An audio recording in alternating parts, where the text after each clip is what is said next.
tengah lembayung duka yang menggelayuti dunia hiburan Indonesia atas meninggalnya artis senior Kiki Fatmala, terungkap wasiat terakhir pemeran si manis jembatan Ancol ini sebelum ajal menjemputnya. Wasiat tersebut diungkapkan sang suami kepada awak media kemarin. Wasiat yang disampaikan mendiang Kiki Fatmala begitu menyentuh kalbu karena hingga ajal menjemputnya. Ia pun masih mengingat nasib orang-orang yang kurang beruntung dalam hidupnya. Lantas, seperti apa wasiat dari Kiki Fatmala? Seperti apa pula duka keluarga ketika mengenang kepergiannya?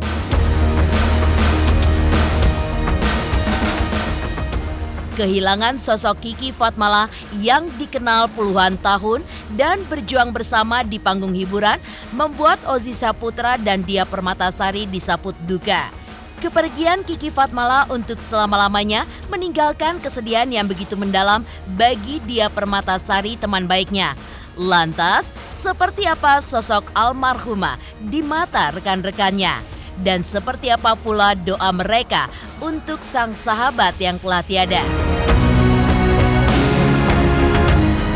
Pemirsa, bersama Intens Investigasi, kami hadirkan kabar terkini, terpercaya, dan teraktual. Tetapi sebelumnya, jangan lupa untuk like, subscribe, dan juga share channel YouTube ini.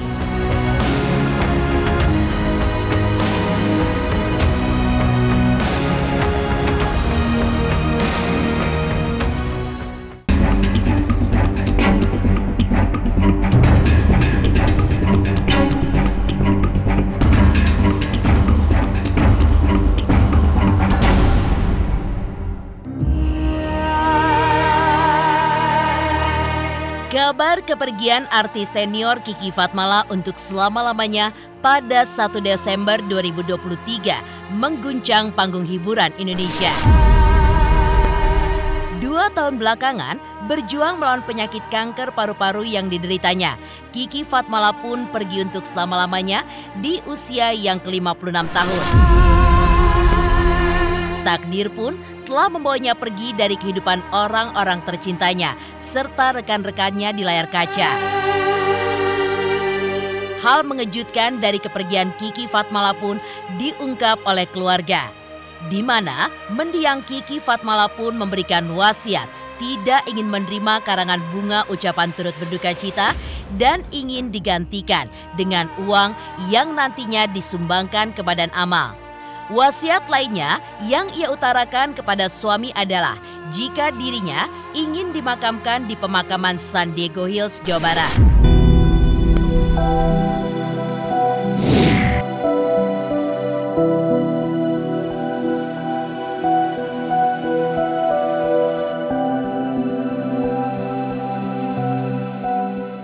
Terima kasih untuk semuanya sudah hadir di sini. Maaf, baru sekarang saya bisa turun. Kiki Fatmala telah meninggal dunia pagi ini jam 5 pagi karena kanker paru-paru yang sudah menyebar. Dia sudah berjuang 2 tahun. 1 bulan terakhir ini memang sudah tidak bisa lagi. Dia sudah menyerah dengan penyakitnya. Dia sudah pergi dengan tenang, dengan imannya yang dia percaya, dia imani. Dia rencananya besok jam 10 pagi di San Diego Hills. Betul, dia yang perminta. Keponakan kita lagi di rumah, sekarang hari ini pergi sekolah, lagi di rumah, tapi kita nggak bawa mereka ke rumah duka. Soalnya mereka masih muda. Soalnya Kiki nggak mau. Kiki maunya lagi baik donasi ke gereja atau anak yatim piatu. Berarti memang salah satu wasiat dari Kiki? Ya.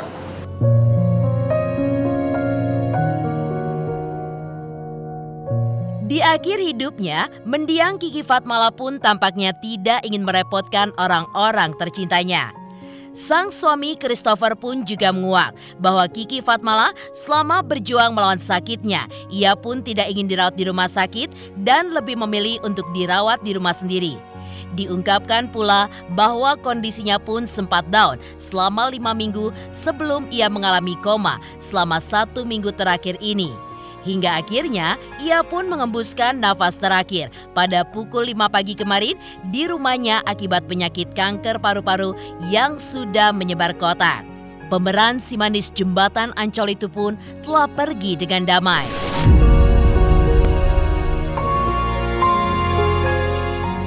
Tentang Kiki yang terakhir, dia nggak mau dirawat di rumah sakit lagi, dia mau tinggalnya di rumah sampai akhirnya.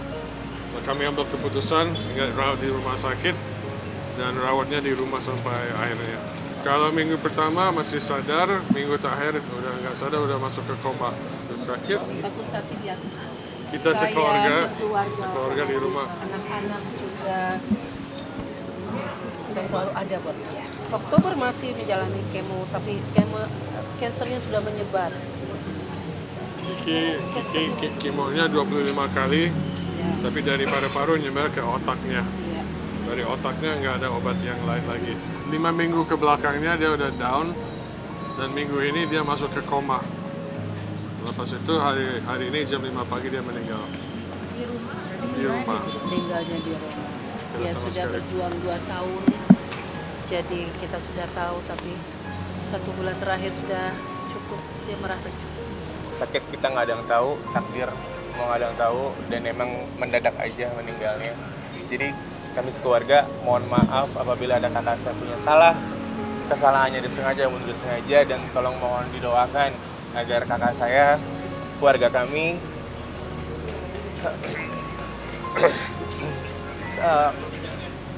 mungkin tenang di sana dan bahagia di sana dan sudah tidak sakit lagi. Tidak menyusahkan alhamdulillahnya dan tidak merepotkan banyak orang, tidak merepotkan keluarga. Dia pergi begitu saja.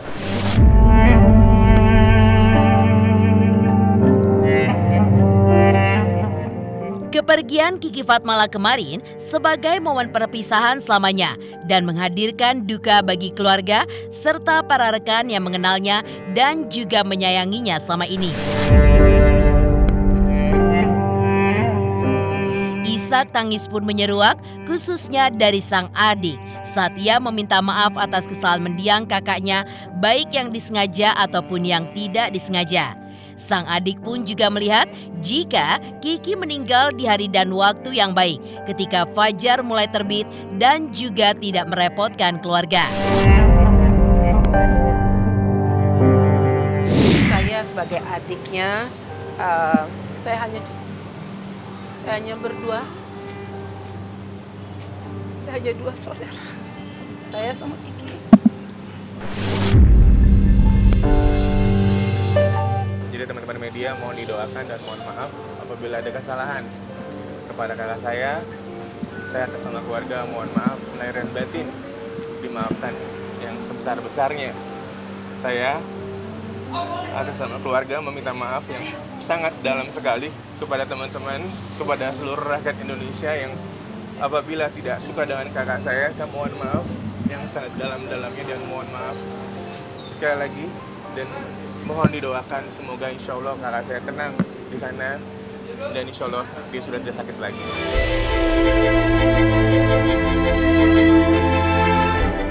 Sosok mendiang Kiki Fatmala sangat berkesan di mata siapapun yang pernah mengenalnya. Dan di mata sang adik, Kiki Fatmala adalah sosok yang sangat baik dan juga mandiri. Bahkan seperti seorang Wonder Woman yang begitu tangguh dan juga hebat, bisa berjuang hingga ajal menjemputnya dalam damai.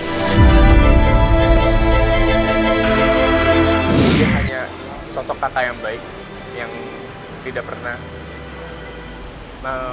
Perhatian sama keluarga. Merugikan atau menjahatkan ataupun apapun itu nggak pernah, dan dia udah Wonder Woman yang kuat, kokoh, dan tanpa ada menyusahkan keluarga sih. Dia kakak yang baik, cuma dia bilang kurang sehat aja, tapi dia super kuat banget sih. Tapi rutin cek ke dokter nggak sih Bang? Rutin, dan memang sudah pernah jatah sembuh, dan tapi semua kembali pada Tuhan. Tuhan yang punya kuasa, Tuhan berkehendak. Kita hanya bisa pasrah dan ikhlas.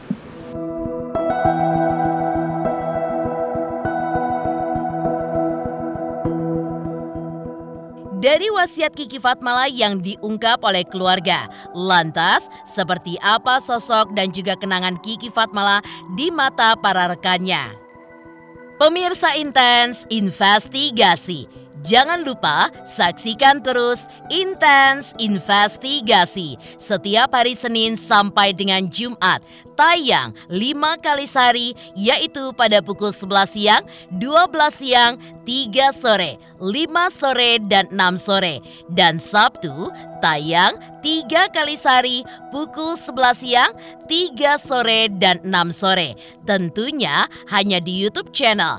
Dan pastikan jangan lupa untuk like, subscribe, share, dan juga komen channel Intens Investigasi.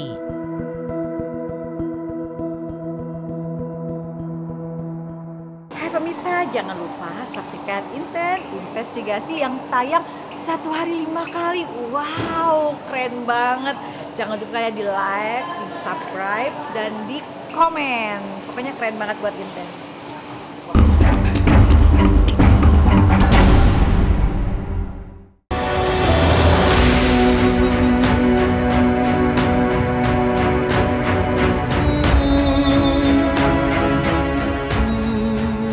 Di tengah duka atas kepergian Kiki Fatmala, kenangan yang tidak terlupakan pun diungkap oleh para sahabat almarhumah.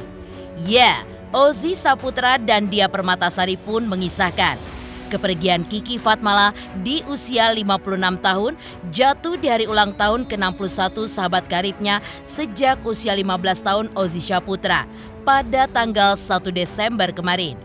Mengenang Kiki yang dikenalnya hampir 30 tahun sebagai partnernya di sinetron Si Manis Jembatan Ancol, Ozzy pun mengungkap jika sosok Kiki Fatmala adalah pribadi yang introvert, bahkan tidak pernah bercerita ataupun menunjukkan ekspresi sakit kepada teman-temannya.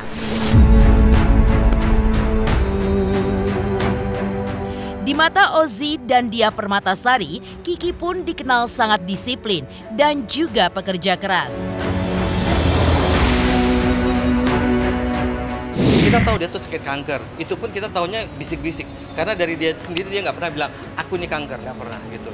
Jadi dia betul-betul, kalau misalnya gini, dia tuh maunya kelihatannya sehat, kelihatannya cantik, kelihatannya ini gitu. Dia nggak mau cengeng gitu. Terakhir ketemu tuh kita syuting bulan Oktober. Nah tuh Oktober kita masih kangen-kangenan, kita bertiga kan, saya, Dia Permatasari, Kiki Fatmala. Kita bertiga gitu yang kangen-kangenan, yang apa segala macam. Kita kan kalau ketemu rame gitu ya. Dan di situ dia nggak menampakkan kalau dirinya tuh sakit gitu loh. Ki gimana Ki? Enggak, gue udah sehat katanya, gue gini gitu. Jadi dia tuh nggak pernah mau menunjukkan bahwa dia tuh sakit. Saya pertama kali dapat kabar tuh dari dia. Aku telepon dia pagi-pagi. Saya anehnya tuh gini, tadi malam tuh saya tuh nggak bisa tidur. Nggak bisa tidur, yang mata tuh melek aja gitu. Dan anehnya tuh saya tuh mandangin foto kami bertiga gitu loh. Saya dalam hati saya gitu, kami tuh berteman udah 30 tahun ya gitu, yang intens banget ya kan, yang kalau misalnya udah ada satu yang kelamaan nggak misalnya seminggu aja nggak ada kabar gitu kita, pasti yang kemana sih, pasti yang gitu, kita kecarian gitu, sama-sama nyari gitu. Apalagi ini dia ini orangnya kan paling, pokoknya kalau kita salah gitu langsung main dampar, itu dia itu sifatnya itu. Kalau Kiki orang lebih tenang gitu ya. Nah jadi aku ngeliatin gitu, nggak rasa kami bersahabat tuh udah 30 tahunan ya. Apalagi sama dia saya lebih lama lagi gitu. Dan hari ini saya itu ulang tahun, jadi kabar senang, kabar duka, dan apa ya, begitu dia telepon, Toto menjerit-jerit, dia nangis. Aku tuh yang kan baru tidur 1 jam tuh, yang masih keliengan-keliengan, terus dia tuh yang nangis-nangis, yang kamu kenapa nangis gitu loh. Kayak jadi gini ya, tadi pagi itu kan emang nggak tahu ya, mungkin karena ya mungkin belum lama banget tuh kita teleponan sama saya gitu ya. Karena memang saya tuh terus terang sama Kiki tuh deket, cuma memang jarang ketemu karena kesibukan masing-masing. Cuman sebulan yang lalu itu persis Kiki tuh paling nggak suka WA atau ngechat, dia langsung telepon. Dia selalu telepon. Nah terus dia cerita lah pokoknya segala macam bla bla bla bla bla gitu. Nah terus yang saya agak nyari-nyari dia gitu, kok nggak ada kabar tuh. Setelah telepon itu jelang berapa minggu, 2 atau 2 minggu, saya dapat tawaran syuting bareng bertiga nih gitu.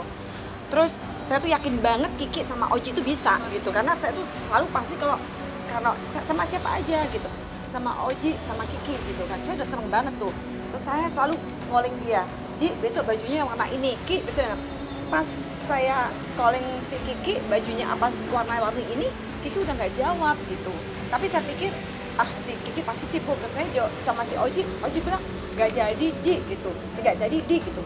Oh kenapa nggak jadi? Besoknya waktu saya di tempat syuting cuman saya sendiri gitu. Ternyata karena tidak lengkap akhirnya formatnya dirubah gitu. Itu terakhir saya agak curiga, ini Kiki kenapa ya gitu. Saya sempat kayak gitu, cuman karena saya sibuk banget. Terus akhir tadi pagi saya tuh nggak tahu, biasa itu saya pagi-pagi nggak pernah teleponan juga, nggak pernah lihat. Tiba-tiba aku ngucapin dia ulang tahun, habis itu aku lihat sekilas kok Kiki tulisannya kok IG-nya kok tanggal lahirnya dia sampai hari ini gitu. Saya pikir nih Kiki iseng banget sih gitu loh. Ini kan IG-nya Kiki, kenapa? Terus saya sampai gini, kenapa ya gitu? Terus saya baca, akhirnya saya baca halaman demi halaman sampai halaman ketiga Kiki nggak ada gitu. Saya langsung panik dong, saya telepon sama si Oji gitu. Saya nangis telepon sama Oji, Cici gitu. Ini Kiki nggak ada, bener Kiki, yang bener dia juga gitu. Akhirnya kita tadi sempat yang bingung ya berdua ya. Karena saya langsung chatnya kemana sih bingung, chat ke Kiki saya lihat chatnya itu masih aktif, mungkin dia pegang keluarganya gitu. Saya bilang ini kabarnya benar atau enggak, tolong konfirmasi ke kita gitu. Tapi nggak ada berita sama sekali. Akhirnya saya baru dapat kabar sekitar jam 10 bahwa itu benar confirm gitu, dan nanti akan disemayamkan di rumah duka ini. Kiki ini satu sahabat yang wanita tangguh banget, luar biasa banget, karena saya kenal Kiki dari umur 15 tahun. Waktu itu kan saya ngerias Kiki untuk salah satu cover majalah waktu itu ya. Waktu itu saya masih jadi penata rias. Nah, saya ngeliat Kiki itu dari muda itu udah getol cari uang. Terus udah gitu kok di lokasi itu sangat-sangat on time orangnya, dan orangnya tuh memang betul-betul sama waktu tuh nggak pernah buang waktu gitu ya. Udah gitu lagi dia sama siapa aja tuh wise banget gitu, sama kru aja tuh dia deket banget gitu. Makanya kami tuh sampai detik ini sama kru-kru kita yang zaman-zaman dulu si Manis itu sampai detik ini silaturahmi tuh masih berjalan gitu ya. Udah gitu lagi pokoknya hebat banget lah Kiki ini ya. Makanya tadi aku ngeliatin gitu, maksudnya ini perempuan ya udah cantik, kaya gitu ya. Kaya itu dia itu sendiri loh gitu, cari sendiri gitu ya. Ditambah terus pintar cari duit, terkenal. Toto dapat suami baik banget, baik, ganteng, dan happy ending. Inilah happy ending dari seorang Kiki Fatmala menurut aku ya. Pribadinya Kiki itu luar biasa, dia pekerja keras. Kiki itu kalau bisa dikasih penghargaan itu Kiki lah penghargaan yang benar-benar artis yang harus dikasih penghargaan yang luar biasa. Karena apa? Beliau itu profesional sekali. Kru belum datang, dia udah datang. Kita tuh malu kalau datang telat. Kiki tuh udah di situ. Kru belum ada, dia udah nongkrong di situ. Itu Kiki. Di situ saya lihat dia ini pekerja keras banget. Dan Kiki tuh orangnya nggak pandang bulu. Dia pokoknya di-callin mau jam 6 pagi, dia datang jam 5 pagi. Itulah Kiki. Dan itu yang membuat saya itu jadi kayak terpacu ya untuk jadi yang profesional seperti itu. Dan Kiki paling benci kalau lihat saya itu suka belanja. Dulu kan saya setiap kali dapat honor sedikit, saya beli apa-apa. Kiki saya bilang, Di, ngapain beli kayak gituan? Beliin tanah, beliin ini, beliin itu. Tapi bener loh, tanah Kiki itu banyak, pokoknya asetnya luar biasa. Dari kerja kerasnya dia setengah mati, dan dia tuh paling sayang banget sama adiknya namanya Ana. Saya tuh kenal Ana juga, Ana dari kecil. Dia tahu banget itu kerja buat keluarganya. Jadi saya tuh selalu sama Kiki. Mudah-mudahan Kiki di sana ya berbahagia, ketemu dengan Tuhannya ya kan. Dan untuk keluarga yang ditinggalkan, mudah-mudahan penuh dengan ketabahan dan bisa menerima cobaan. Dan saya yakin banget seluruh Indonesia kehilangan Kiki ya. Kiki itu sahabat kami yang pokoknya kita berdua, terbaik. kami berdua turut berduka cita yang sedalam-dalamnya. Dan mudah-mudahan Kiki diterima di sisi Tuhan yang Maha Esa.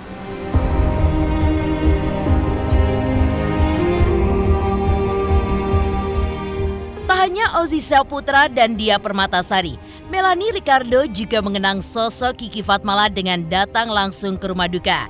Sudah lama mengetahui jika Kiki menderita kanker, Melanie pun mengisahkan jika Kiki tidak pernah menunjukkan sebagai orang yang sedang sakit.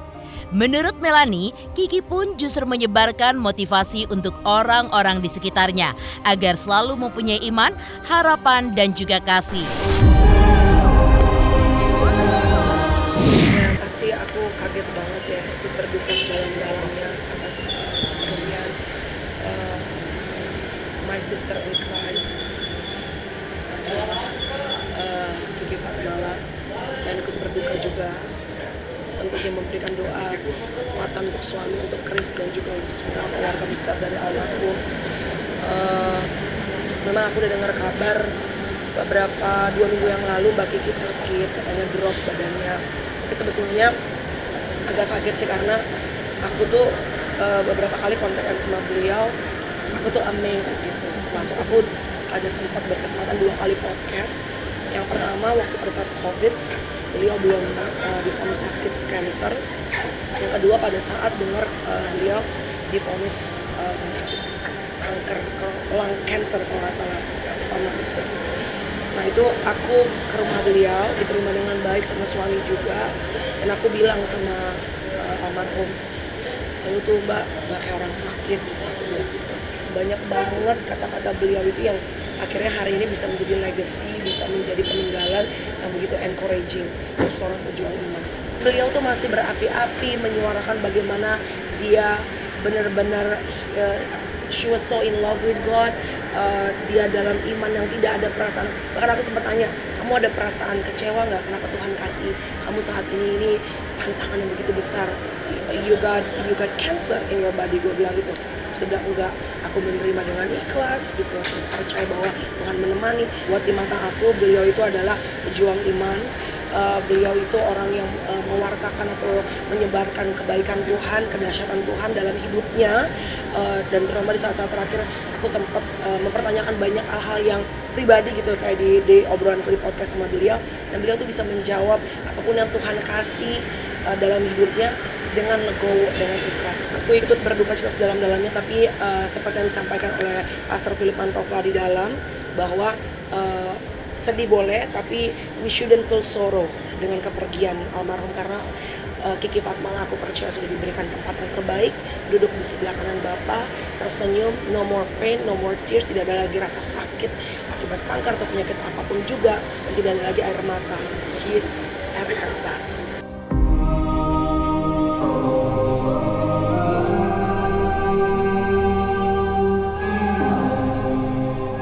Demikian pemirsa, kabar terkini, terpercaya, dan teraktual yang kami hadirkan hari ini. Jangan lupa saksikan terus Intens Investigasi setiap hari Senin sampai dengan Jumat. Tayang 5 kali sehari, yaitu pada pukul 11 siang, 12 siang, 3 sore, 5 sore, dan 6 sore. Dan Sabtu tayang 3 kali sehari pukul 11 siang, 3 sore, dan 6 sore. Tentunya hanya di YouTube channel. Dan pastikan jangan lupa untuk like, subscribe, share, dan juga komen channel Intens Investigasi.